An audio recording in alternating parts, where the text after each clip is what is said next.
Hey guys, this is Kim, aka Spartan Stitcher on Instagram, and I am here today on July 15th for Flosstube number 25. This is Chippie. I brought him here to show you for the first couple minutes. He is a pineapple color mutation green cheek conure. So the pineapple means he has more yellow and red on his tummy. Regular green cheeks are a little bit darker green. Not as much like grayish color on the head. They're more green. So he's a green cheek conure, fully grown. This is as big as they get. He's about as long as a cockatiel, but skinnier, smaller. As you can see, he's very nervous.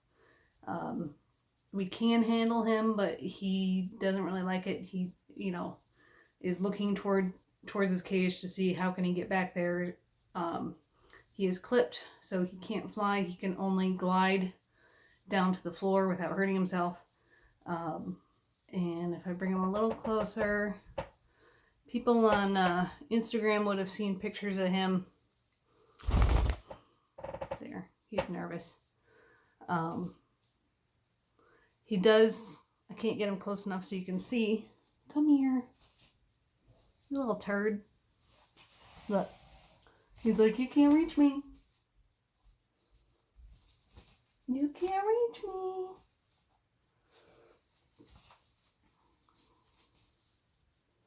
There we go. If you could see closer to his head, you would be able to tell that looks like little spikes coming out. And those are newer feathers that he got this year.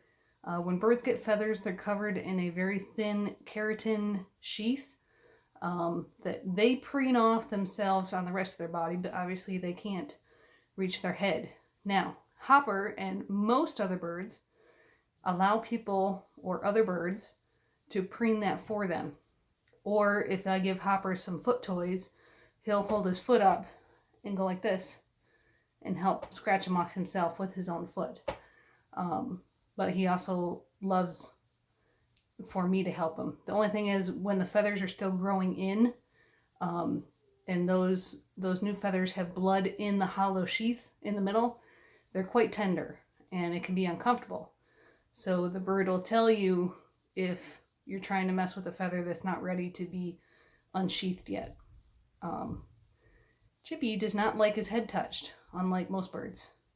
He will tolerate a touch to his belly. Of course, right now he's going to step up because he thinks that's what I can touch his belly. But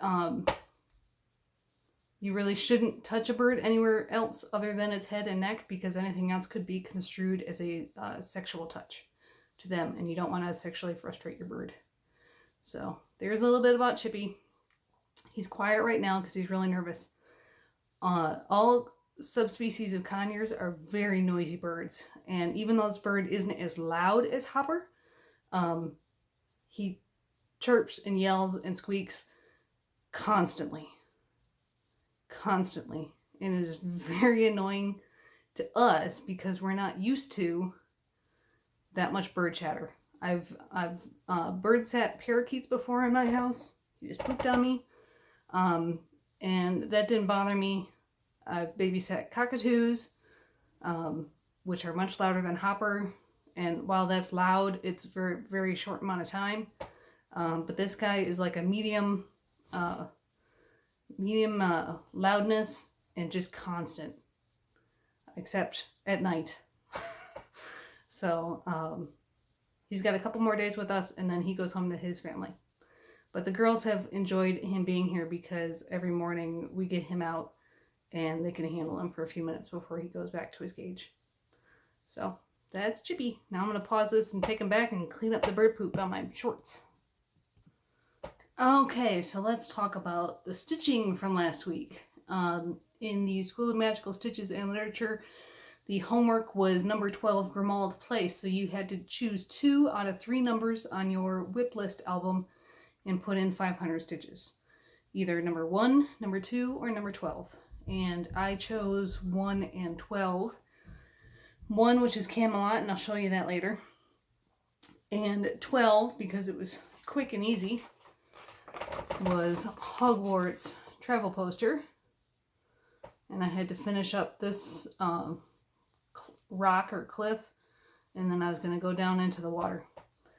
And because this is tent stitches for me, I had to do 1,000. Again, I have the squeaky chair, so you don't hear that. And there we go. So I finished the cliff. I came down into the water. I outlined that darkest blue in the water. And then here, you can hardly see it. It does say welcome to, but because this is tent stitch, not only is it hard to see because it's teeny tiny stitches, but because it's tent stitch and it's not a smooth flowing line. I'll hold it closer and make the camera focus. So what I may do for that is just make those few stitches a full cross. So it won't be too hard just to make those few a full cross amidst all the tent, just so you can read it a little better. And then down here in what's left of the gridded area, we'll say Hogwarts School. So there was 1,000 tent stitches. And let's see, I continued on with doing a bunch of extra credit and ultimate tasks because the Extreme Stitchy Challenge and the Outrageous Headmistress Stitchy Challenge were started on the 8th. So I wanted to get those things done. So for Trick or Treat, I'm doing that for the Tour de France Challenge in Full Coverage Fanatics. This is the one I'm stitching Extreme Cross Country, all the black first. And I had, let's see, the partial row down here done. I was almost done, I believe, with the second row the last time you saw it. I don't even remember where I was. I've been working on this so much. And I was just going to carry on and keep scrolling up. Last time I had finished stages 1 through 4 of the tour. I am now through stage 13. I've worked on this 4 total days so far in July. So, and I've got 4,400 tent stitches in. So over 4 days, that's a little over 1,000 tent stitches a day average. And last night I completed the ultimate task that Dumbledore puts out 7 lights on Privet Drive. And thanks to Ann P. of Fiber Floss and Friends, or Fiber Floss and Fiction podcast, I know that privets are actually vegetation. It's like a tree or a bush that's usually used for like hedges and things to keep things separated. So let me show you the picture again. I said that as my scroll rolls away, this greenery here and these tall green bushes are obviously privets. So that's how I work that out. And because it's 10 stitches, I had to do 2,000 for the ultimate task. And I had to unscroll this for the ultimate task finish picture, so I just left it unscrolled so you guys could see it. And let's make sure you can, there you go. There's the whole thing so far.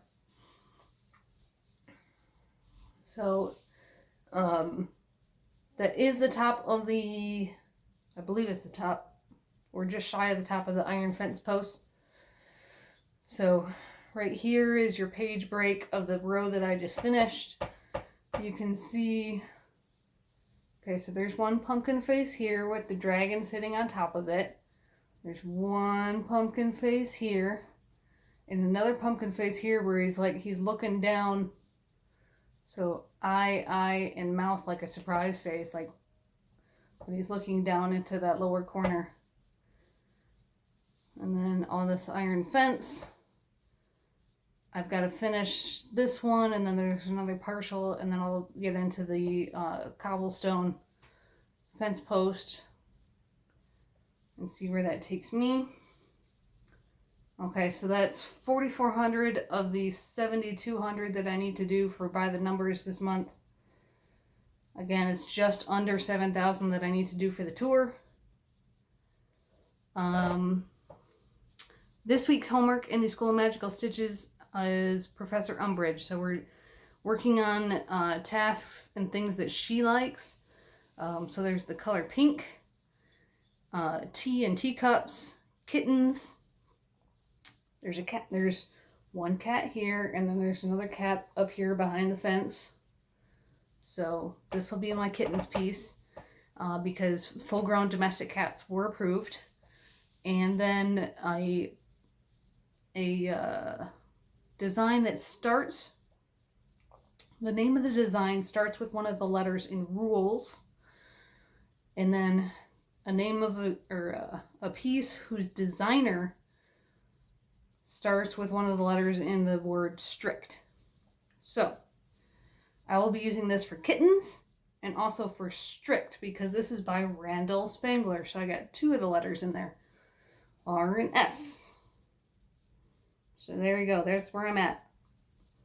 I can't promise that you'll see the whole thing unscrolled next time. We'll see what happens.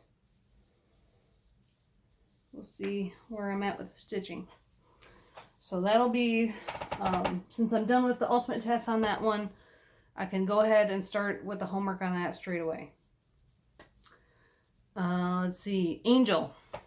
My Guardian Angel by Lavender and Lace. So you know I've been working on this a lot, and it shows because I'm starting to get sick of it. I need a break from it. In just July alone, not counting the time that I spent working on it when I was on vacation, July alone I've put in over 2,500 stitches on this. So this week I finished the extra credit for the portrait because she looks like she's in a portrait. I also worked on her for a piece that you're making for a family member, the extra credit task that was only 200 stitches because this is for my family to remember the babies that I've lost.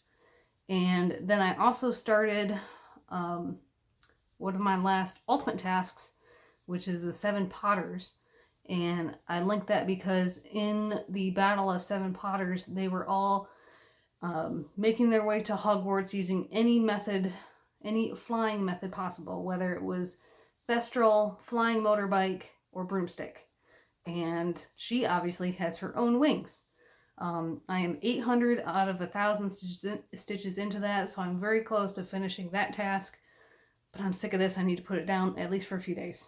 So I know it won't take me long to get those 200 stitches, but it's going down for the moment. So her skirt is completely done. I know it's really wrinkled, but I finished all the flowers there on this side. And then her wing was done through the dress, so I just brought the wing up. And then you see a darker bit, which is the back side of the other wing, started above her bustle. So those wings are pretty large. I got quite a ways to go. So I'm about halfway up. So I don't think she'll be done this month. Matter of fact, I know she won't be done this month, but that's okay. I didn't have that goal. I just want to finish her this year. Sooner, hopefully in August, maybe. We'll have to see if I can focus on her again. Okay, so that's Angel. And now my 90-day piece, my personal 90-day challenge, which is Camelot Sampler by Teresa Wensler. When you saw this, I had 2 colors left in this half of the Twisted Vine section. And I told you that I was going to work on, because this was part of my homework as my #1 whip, I was going to do the 500 stitches in the sword block. And I finished both those sections this week. This chair.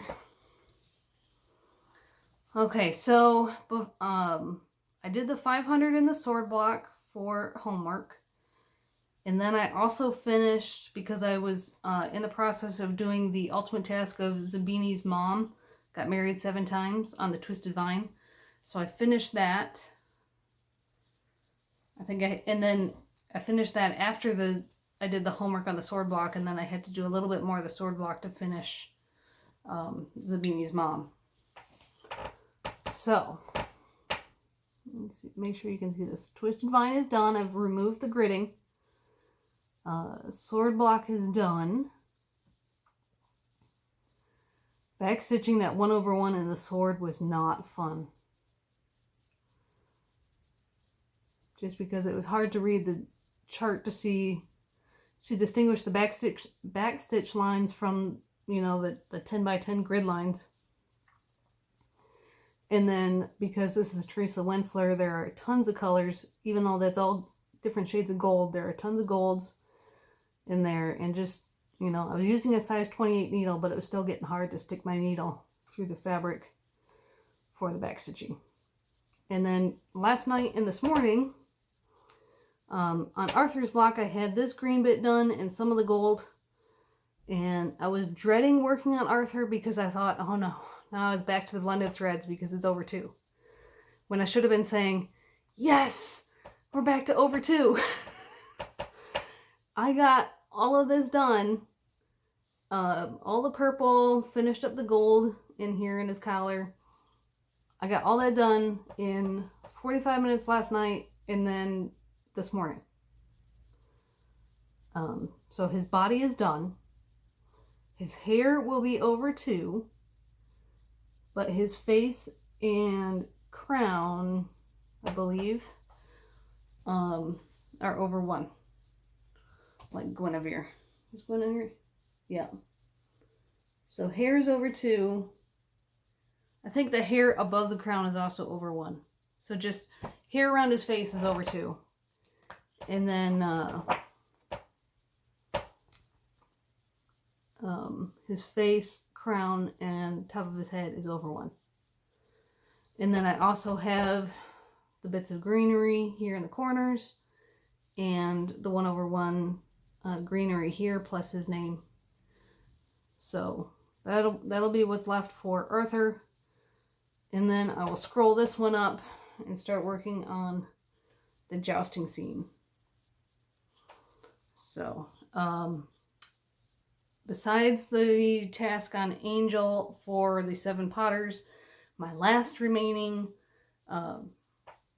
ultimate task is 7 locks on Moody's trunk, which I'm doing on this one. I already have 350 stitches into it. And my theory is Excalibur was locked into the stone just like Moody was locked in the trunk and it couldn't escape without assistance. So that's how I'm not wasting my stitches on this one. Also, that Ultimate Headmistress Challenge, you do not have to finish your ultimate task before you start that one. And that's 1 point every 2,000, and that specific challenge you can double dip. So you can count all your stitches that you're doing for homework tasks, extra credit, ultimate tasks towards that, because it's only 1 point per 2,000 stitches. And what I did is, when I start working on a whip, since that started, I posted a start picture. I put a text box on the picture in my phone so I know that was my start picture for Outrageous.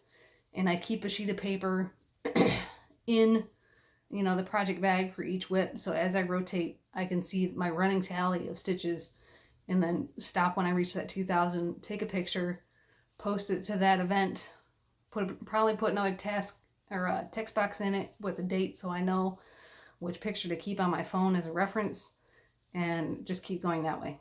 So that's how I'm handling the Outrageous challenge. So there is Camelot. I'm very happy with how this is going, being it's only 15 days into the quarter, and I've got 2 done and a good start on the next block. So I cannot fit that one into any of this week's homework, so I'll just keep going with Moody's trunk task on that one.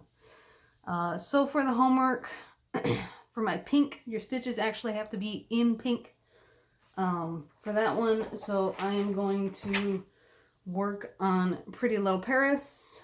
As you can see, Notre Dame has some pink in it, and some of the other buildings do too. So I'll get 200 stitches of pink in on that one. The kittens, I told you, was Trick or Treat. For rules, where the design has to start with a letter in the word rules, I'm going to work on Sunday Delight. S for Sunday.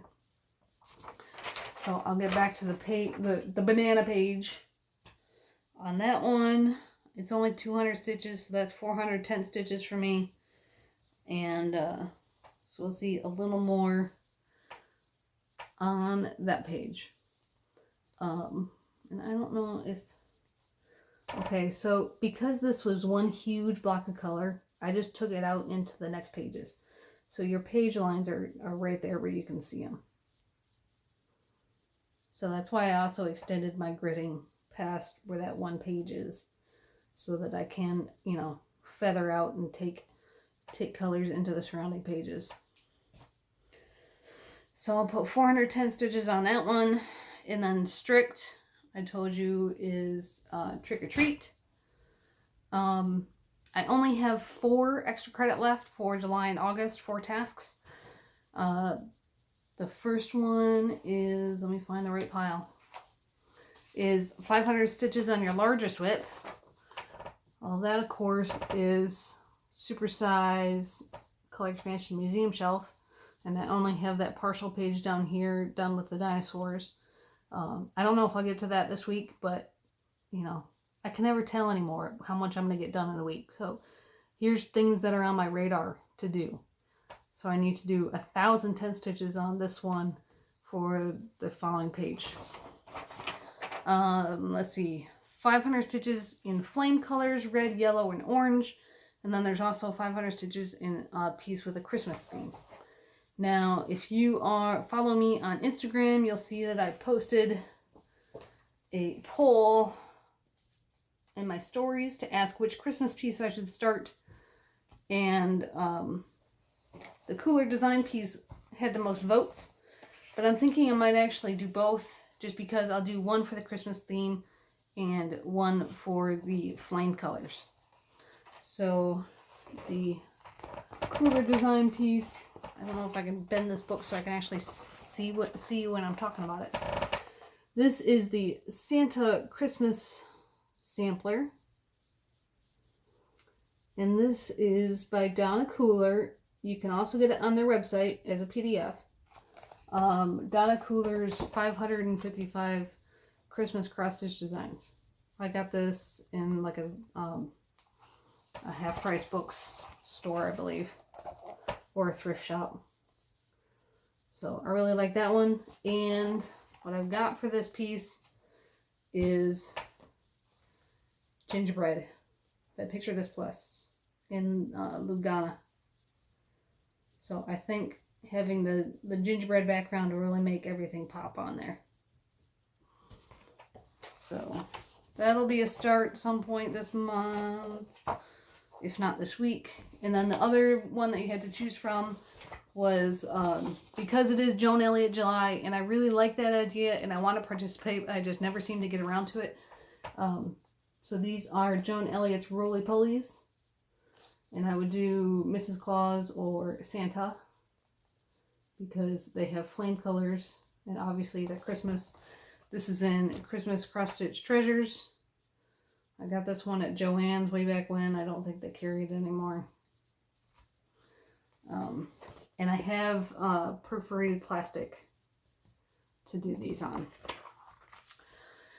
The other thing, I don't buy much stash, but I buy more stash in the summertime, because it's kind of like retail therapy, because the girls start driving me nuts, arguing back and forth and just really spending too much time together, so they irritate each other, which irritates me, and I end up yelling at them to stop making everything into an argument. Well, one of the things I got from Juliet Reflections is I signed up for this series from Priscilla and Kathy Haberman. I have one piece of fabric that I can use. I'll have to get more for the rest of the series. But when I was at Target doing some birthday shopping, because my girls have July birthdays, I found this. This was in the art supply section, right next to the school supply aisles. It's just a wooden tag covered in chalk paint, and it's got a little hanger. Sizes 12 inches long by 7 inches wide. And I did the math on my calculator on my phone, and on the 32 count fabric, this will fit on there, and I should still have some room for like a border on sticky board around it. So hopefully I'll glue some washers on here, and that'll be it. And the other part of homework that I didn't talk about was the tea and the teacups. I'm not a tea drinker. I'm not a coffee drinker. So I didn't really have many. I had some patterns, but none of them were really me to stitch on for that task. We can do penalty stitches and still earn the same amount of points unless you finish all 5 tasks. You earn 5 bonus points. If you don't do penalty, you only earn 2 bonus points if you did do penalty.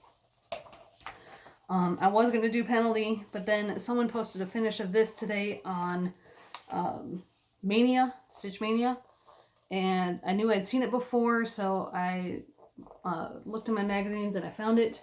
This is Witchy Tea Time by the Primitive Hare in the 2014 Just Cross Stitch Halloween issue. And I looked in I don't have many hand-dyed threads, but I have something that will work. The pattern calls for Presencia and Romy's Creations, which I've never heard of either of those, so I had to figure out what I can use.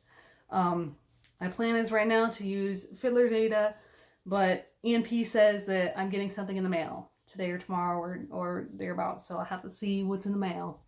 She said it might work out for me, so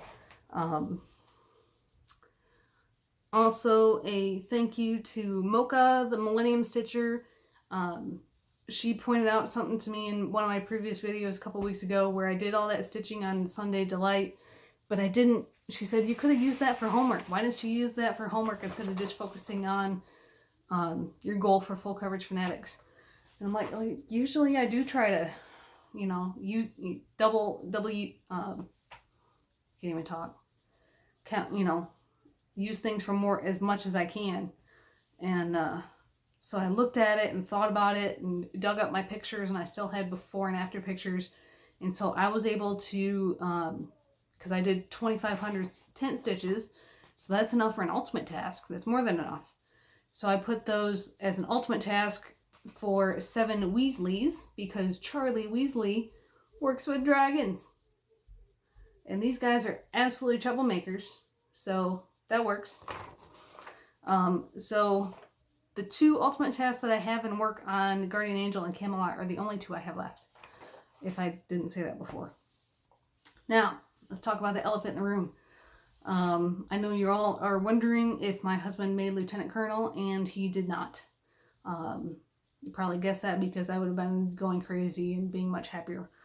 He did not make Lieutenant Colonel. This was his last chance to make Lieutenant Colonel, because in the Air Force you get 3 chances: below the zone, in the zone, which is when most people make it, depending on years of service, when you come up for Lieutenant Colonel, and then above the zone. Very few people make it below the zone. Most people make it in the zone, and very few people make it above the zone. So it's very upsetting for both of us because he works his ass off. And no one in his chain or at the personnel center could tell us why, what was lacking from his records that made it so he wasn't selected. However, the good news is that he was approved to continue as a major until he can retire. Either he can choose to retire at 20 years or at 24 years of service. And which is good, because if you're not approved, then you have to separate before you hit retirement, and you can that could be 18 years of service in the Air Force and you get nothing, no pension, just an honorable discharge. So he will be serving until he reaches 20 years, which is another 5 years from now. This kind of changes things for us because this was supposed to be a 4-year assignment, but that would only give us a year and a half at our next location, and I don't believe the Air Force would move us for just a year and a half, so it is possible that they may shorten this assignment to give more time to the last assignment. So we'll have to see. Pretty much once you come up here to North Dakota, you know, you pretty much get your choice of where you want to go afterwards, because most people don't want to come up here. So we have to figure out if he needs to remain in a flying billet or a flying job. I think probably so, because that's one reason why he was approved to stay in until retirement as a major, is because the Air Force is short-manned in aircrew members, not just pilots, because he's not a pilot. So that kind of limits us, because we could just say, hey, he wants to teach ROTC at one of the 3 universities in Michigan that have detachments, which is Michigan State, U of M, and Michigan Tech. So that would be nice to, you know, have a fun last tour of duty teaching college students back in Michigan. That'd be cool. But it's not a flying billet, so we need to figure out if he needs to remain in a flying billet, which could mean we move back to Louisiana. Just because of the aircraft he's on is only in a couple, it's here or Louisiana. Or he teaches at the school in Pensacola. So we'll have to see. But at least now we know that, let's see, in 2024, summer 2024, he'll officially be retiring. So, all right, guys, I gotta stop this before my phone does. Have a good stitchy week. We'll see you later.